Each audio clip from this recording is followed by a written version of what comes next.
안녕하세요. 복리입니다. 9월 12일 화요일 오전 9시 30분입니다.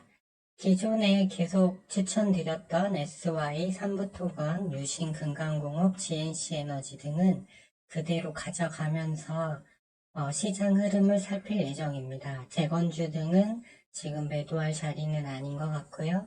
때로는 수익이 나기 위해서 기다림의 시간도 필요하다는 걸 이해해 주셨으면 좋겠습니다. 이번 주 수요일은 CPI가 발표되는데요. 기존에 말씀드렸듯이 헤드라인 CPI는 상승했지만 근원 CPI는 내려가는 걸로 예측이 됐기 때문에 일단 큰 변동성은 없을 것 같고요. 유럽 중앙은행 기준금리 결정이 목요일에 있고 또 어제는 중국이 위안화가 너무 약세 전환되니까 통화시장 개입 의사를 시사했고 또 일본이 예상보다 빠르게 기준금리 인상을 조기에 시행할 수 있다는 얘기가 나오면서 엔캐리 자금이 미국에서 청산될 우려가 반영돼서 달러는 소폭 약세로 전환이 됐습니다. 매일 확인하는 8개 지표를 보시면요. 엔캐리 자금 청산 우려하고 그다음에 지금 국채 발행량이 역대급으로 많거든요. 그래서 10년물 국채 금리는 여전히 견고한 흐름. 다만 달러는 이제 미국에서 돈이 빠져나가고 또 위안화가 중국 당국이 개입을 하면 강세 전환될 수 있기 때문에 어제 개발학이 나왔지만 상승 추세는 아직 깨지지 않았습니다. 유가는 90.61불, 90.60불로서 여전히 상승 추세를 이어가고 있어요. 그래서 하반기 증시의 핵심은 유가가 되지 않을까 싶습니다. 왜 그러면 연준에서도 연내 지금 FOMC 회의가 9월 포함해서 3회 남았는데 지금 금리를 더 올리지 말자 내리자 해서 좀 의견 대립이 있는 것 같아요. 하지만 연준이 중요한 게 아닙니다.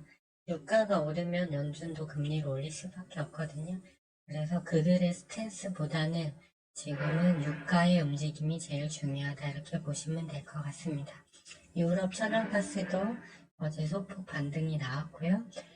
다우지수는 어제 소폭 상승했지만 이 저항선 아직 돌파 못했고 나스닥 선물은 다시 저항선을 돌파하고 올라갔습니다. 위쪽으로.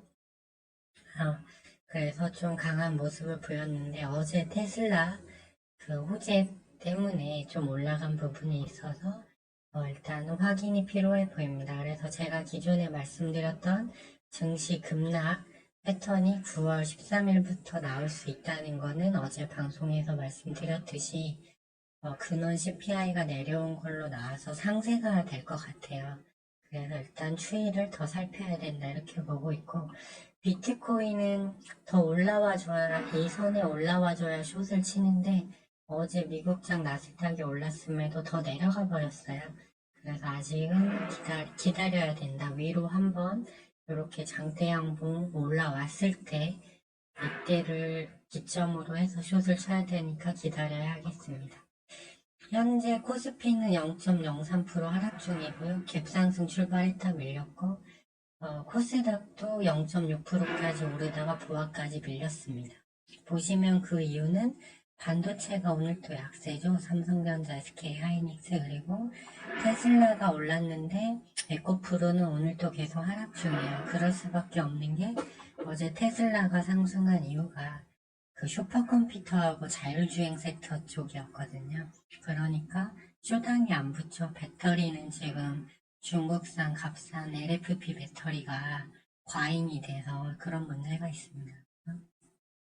다 섹터 로봇도 밀린다고 했는데 밀리고 있고 인공지능도 마찬가지. 자율주행은 현대오토웨버 어제 예로 들었죠.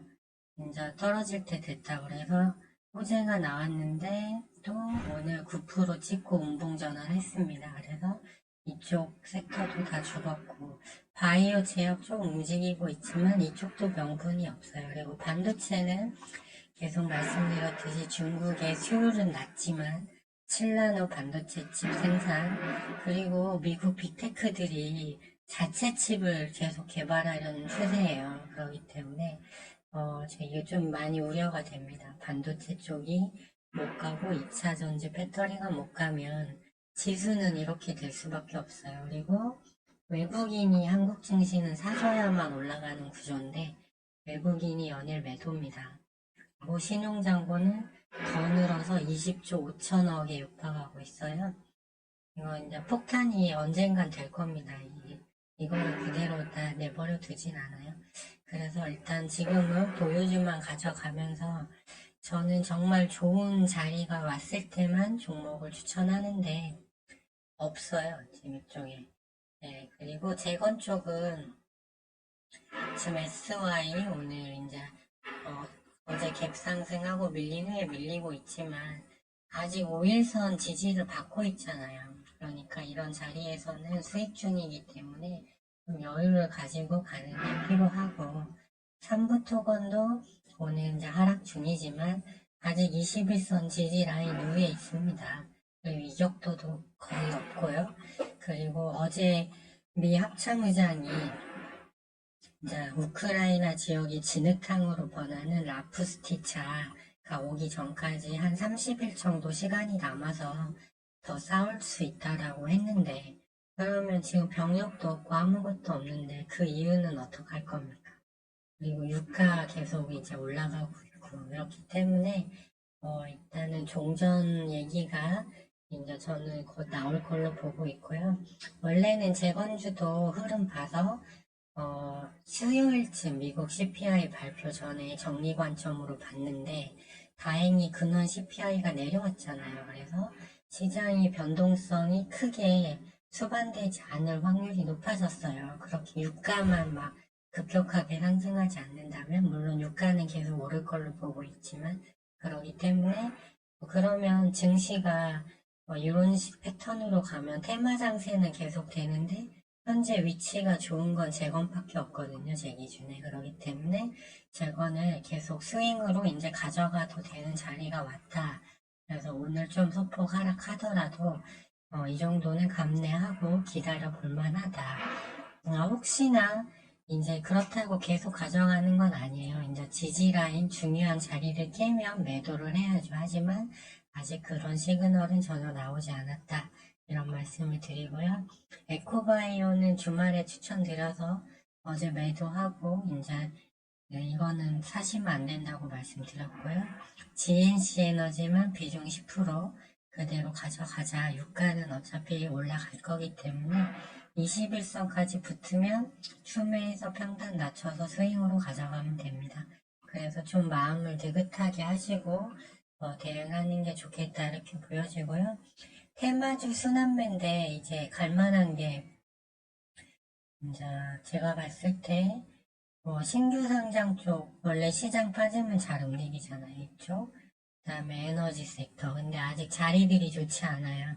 GNC 에너지 빼고는 나머지는 살 자리가 아직 안 왔고 정말 좋은 구간이 안 왔다는 겁니다. 그렇다고 성급하게 살 필요는 없어요. 기다리다 보면 이 섹터 또는 다른 섹터에서 신기하게도 좋은 구간이 나옵니다. 그러니까 때로는 기다리는 게 필요하다. 그리고 오늘 재건주 소폭 밀리고 있지만 종가상에서는 좀 더 올라와 주리라고 보고요.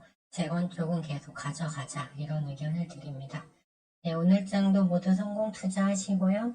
저는 저녁에 다시 영상을 갖고 찾아뵙도록 하겠습니다.